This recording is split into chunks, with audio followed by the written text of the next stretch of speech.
My dear students, welcome to Zoology platform. Today let us learn about certain interesting aspects regarding chemical evolution of life. In the entire history of biology, there are only two mysteries. One is life and another one is death. Even today, these two dimensions of human life or human culture are considered to be the mysteries because no one can understand what the life is. The biologists fail to define the life, and also the biologists fail to recognize what exactly the death is. So, in this background, let us try to solve this mystery of life in the light of evolution. Scientists felt that nothing in the biology makes sense without having the knowledge of evolution. You have to take the help of many theories of evolution while describing various chemical processes.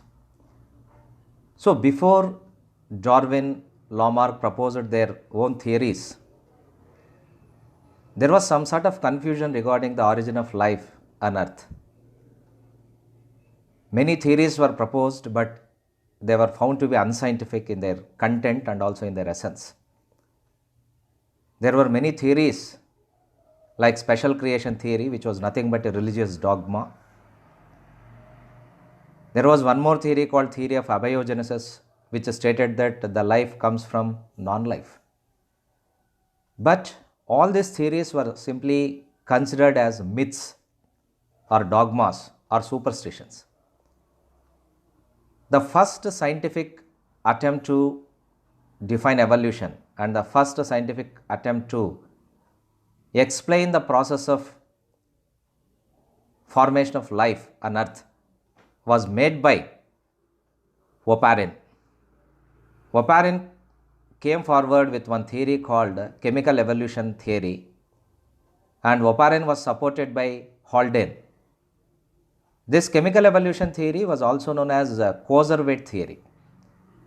This chemical evolution theory or Coservate theory wonderfully explained the formation of Earth, that is geological evolution, followed by chemical evolution, and chemical evolution is also followed by biological evolution. All these three phases of formation of life were explained by this chemical evolution theory or Coservate theory.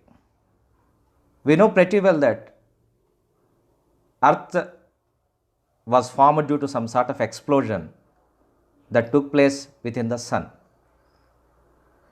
This explosion was called Big Bang. Due to Big Bang, certain planets were formed because few billions of years back, say at about 4.5 to 5 billion years back, nuclear fusion reactions within the Sun went unchecked. As a result, some sort of big explosion took place in the Sun, resulting in the formation of 9 pieces which were later transformed into the planets. Like that, our baby Earth, our infant Earth, was formed nearly 4.5 to 5 billion years back. That was simply a mass of gas, and it took some time for the Earth to take the liquid form, and again with the passage of time it took a solid form. And even today you know pretty well that major part of the Earth is covered by water rather than solid part. Some scientists even felt that the name planet Earth is a misnomer because much of the planet Earth is covered by water. They even today feel that this should have been named as planet water rather than planet Earth. Whatever may be, our baby Earth was formed 4.5 to 5 billion years back. 4.5 to 5 billion years back, our baby Earth was formed.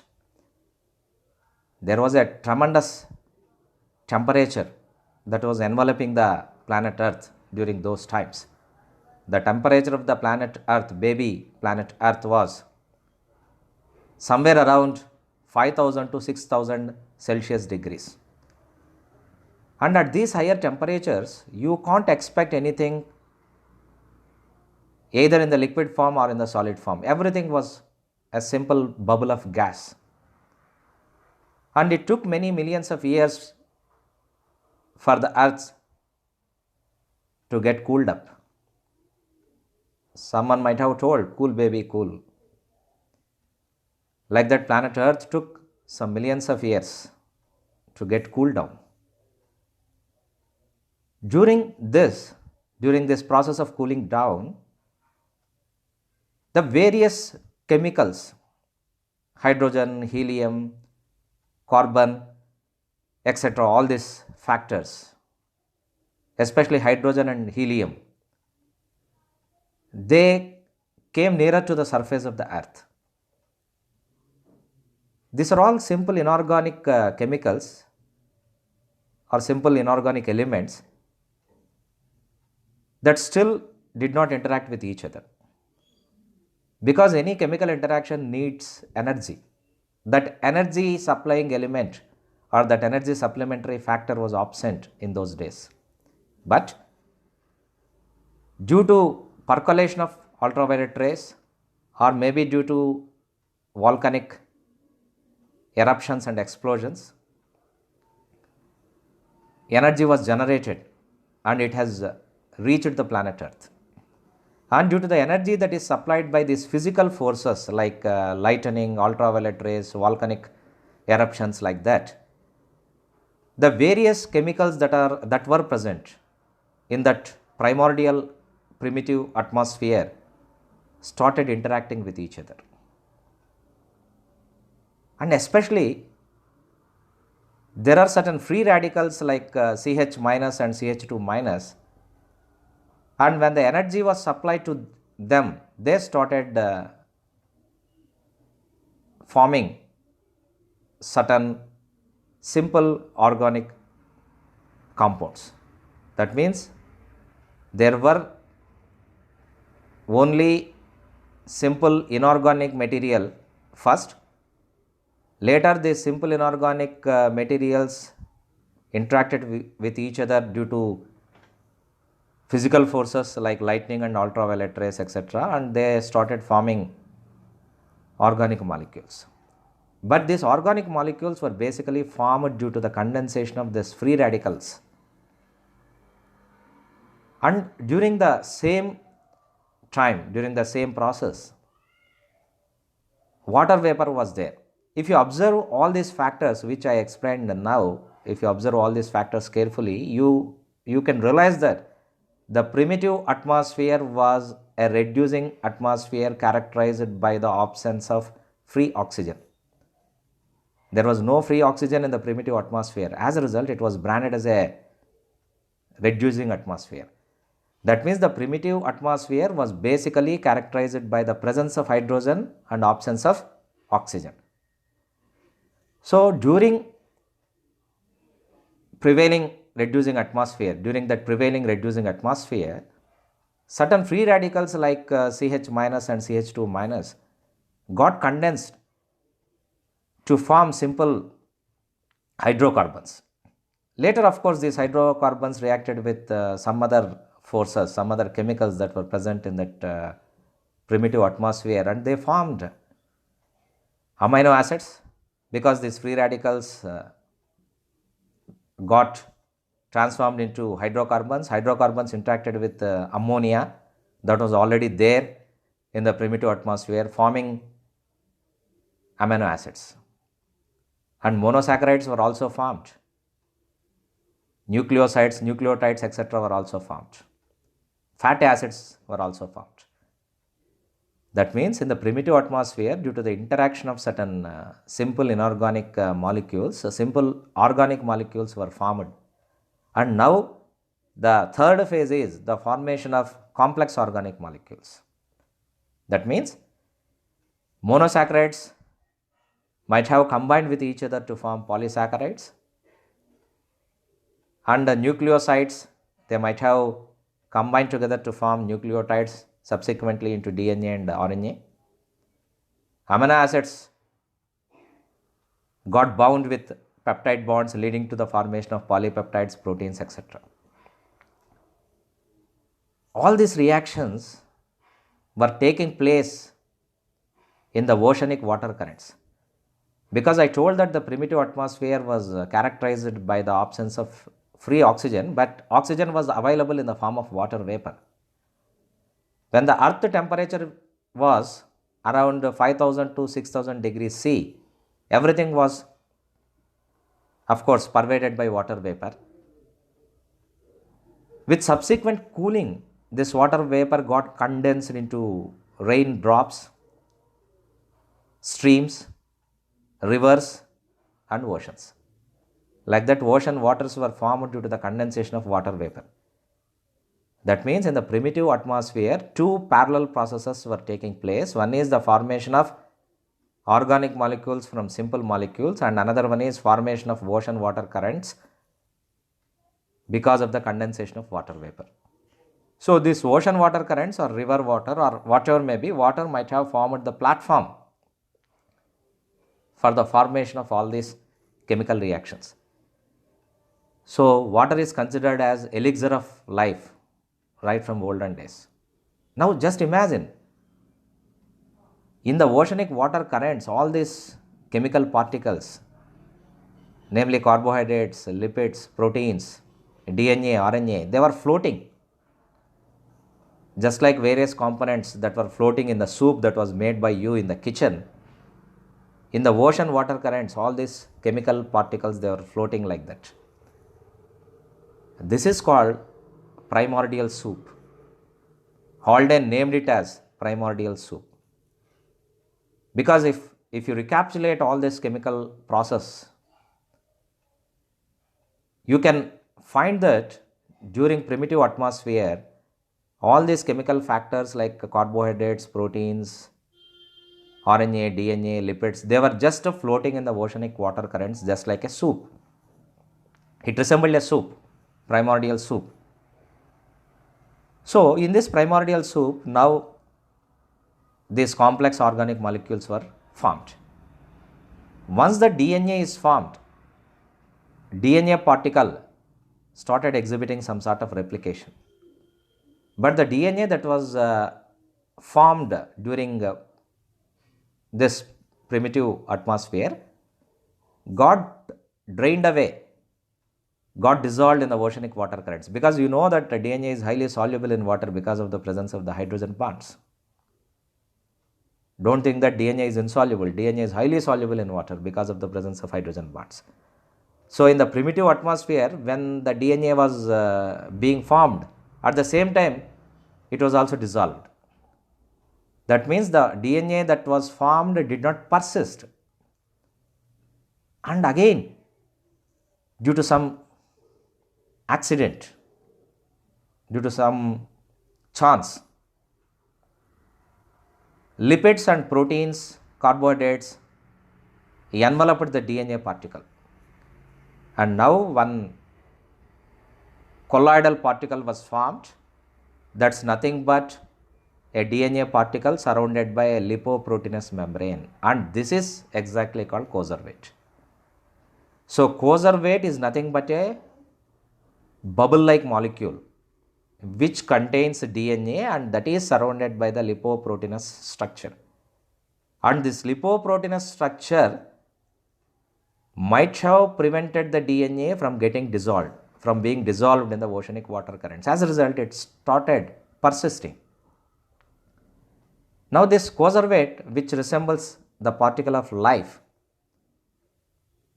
it might have given rise to some other complex living organisms in due course. That was called biological evolution. That means up to the formation of coservates, we can say that chemical evolution might have taken place, and life simply might have arisen due to the interaction between chemical forces and physical forces. There is an interplay of chemicals and also the physical forces like ultraviolet rays, lightning, volcanic eruptions, etc. So once these coservates are formed, they started developing certain enzymes, because some of the proteins that got enveloped inside the coservates started acting started behaving like enzymes. Once this enzyme system is formed, there was much scope for some other reactions to take place within the conservates. And later these conservates developed certain particles called free genes, which started absorbing certain chemicals from the surroundings. So first what happened, they started exploring the chemi-autotrophic process. That means they started using certain chemicals that are available within the ocean. As a result, chemoautotropes came into existence from these conservates. Especially, there were certain chemicals or components that were present within the ocean water currents like iron and sulfur. Free genes might have absorbed these iron particles and sulfur particles and transported the same into the conservates. Now, conservates got transformed into iron and sulfur bacteria, which were nothing but chemoautotrophic organisms. Before that, they depended simply on the enzymes like carbohydrate synthesis catalyzing enzymes were there within the conservates. Conservates started developing this after some time, of course. Later, these free genes absorbed this iron and sulfur that were present in the ocean water currents, and they gave rise to chemoautotrophs. After some time, these chemoautotrophs, just again with the help of these free genes, absorbed magnesium porphyrin that was present within the ocean. Magnesium was absorbed and also porphyrin was also absorbed by these free genes, and both of these constituents were transported within these chemoautotrophs. Once the magnesium and porphyrin came together, that formed one pigment called chlorophyll, but this was not a true chlorophyll. This is a mimic of chlorophyll. Then chemoautotrophs started using solar energy and carbon dioxide,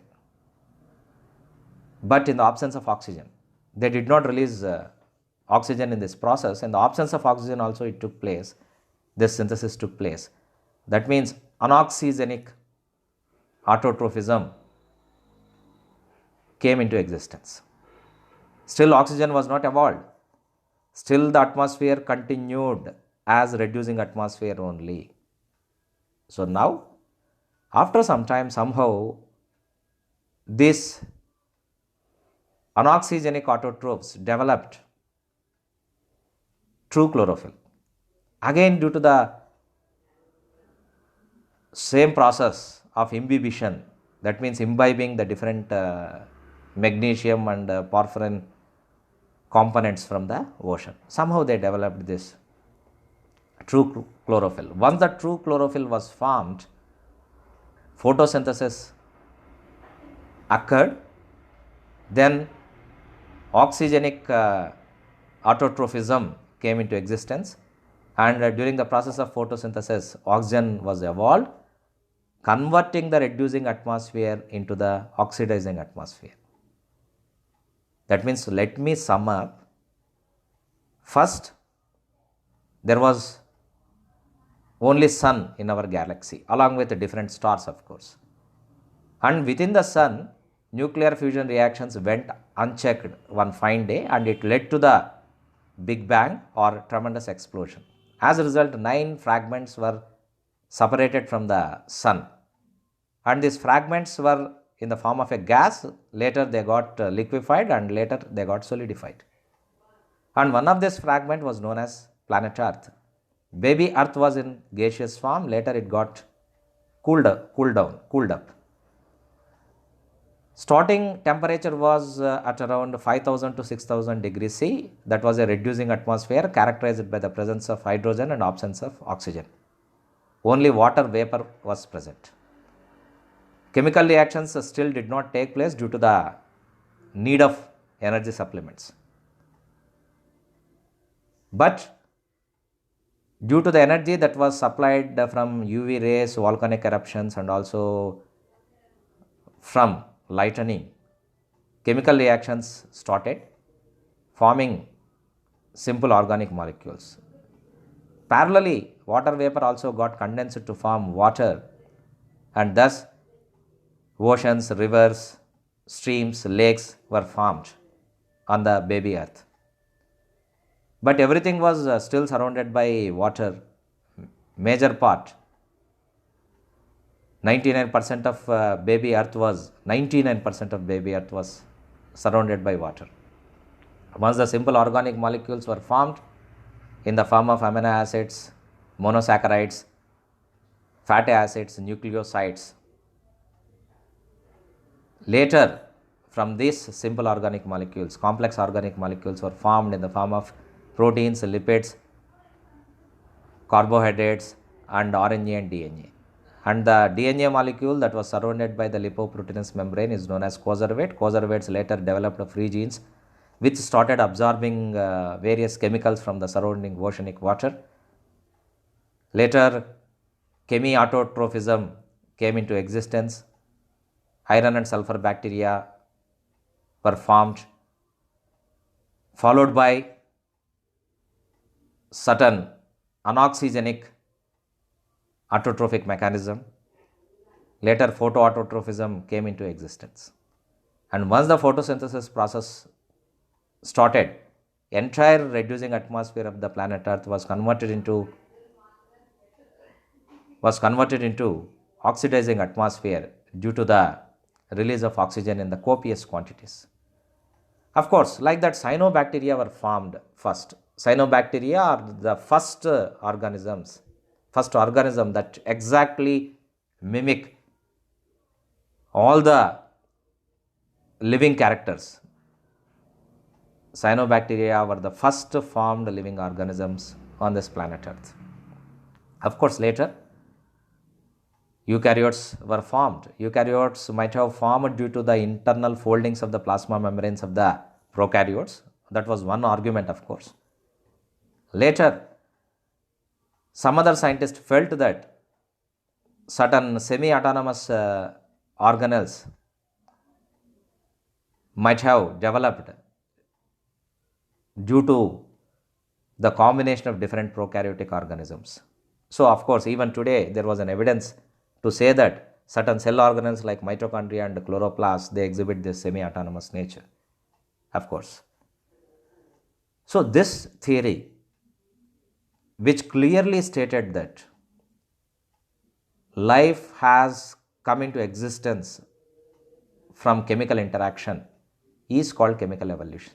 In this entire transit, there were certain chemicals formed like primordial soup, followed by coservates, and which developed free genes, and which acted like certain proteins which acted like enzymes, followed by the formation of chlorophyll, like that. That means this entire process has been accelerated by the chemical interaction. So, is there any evidence? Of course, Oparin has suggested this, Oparin has visualized this, Holden supported this. But we need a practical evidence. That was supplied by Urey and Miller. Urey and Miller, they performed simulation experiments. They combined certain chemicals like ammonia, helium, hydrogen, carbon, water vapor, etc. And all the combination, all these chemicals, all this chemical combination resembles or mimics the primordial Earth atmosphere. And they provided electric energy in the form of an arc which mimics the lightning. And at the end, they found out that certain chemicals, certain amino acids were formed. So, it was proved. Now, all these factors which I told, I am going to show in the form of slides. Just let us take only 5 minutes time and just go through all the slides. Now, you can see chemical evolution theory was proposed by A.I. Oparin and it was supported by J.B.S. Haldane.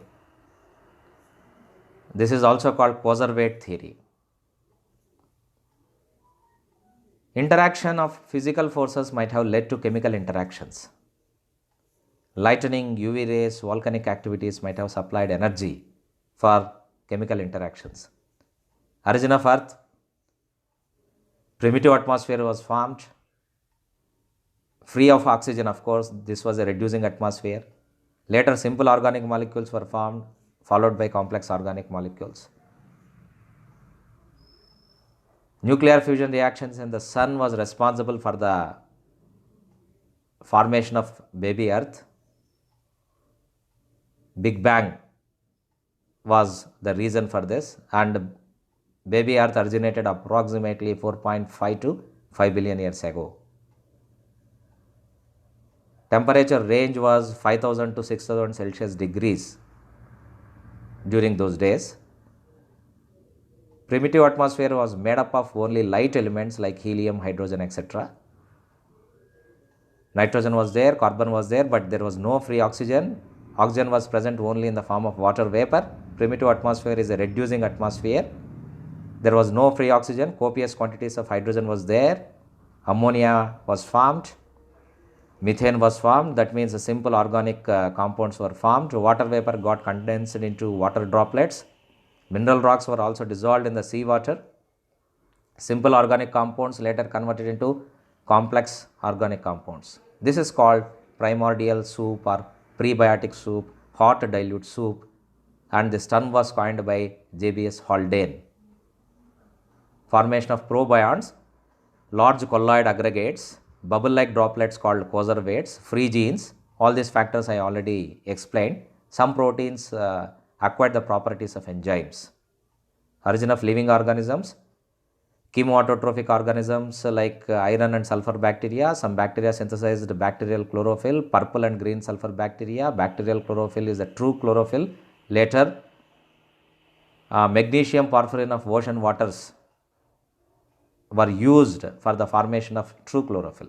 So, bacteria developed a true chlorophyll at later times by using the various components that were available in the ocean water currents. Oxygenic bacteria, that means blue-green algae came into existence. These are also called cyanobacteria, of course. Large quantities of oxygen were released, converting the entire reducing atmosphere into oxidating or oxidizing atmosphere. Harold Urey and Stanley Miller performed simulation experiments. Water vapor, methane, ammonia and hydrogen were added by this Urey and Miller, and they simulated primordial atmosphere, and also they gave electric arc which simulated the light energy. And condenser unit they used is the simulation of rain and Haldane's soup or primordial soup. At the end they found out that glycine, alanine, aspartic acid were formed. From this they proved that the hypothesis that was proposed by Oparin and Haldane was true to its core. So this is about the chemical evolution of life. Of course, later cells are formed, cells got modified. That means cells developed some aggregates, cell aggregates, and they came together and they formed tissues. Tissues got organized into organs. Organs got organized into systems, and systems got organized into individual organisms. Like that, the biological evolution continued. So this is about the chemical evolutionary theory. Thank you very much.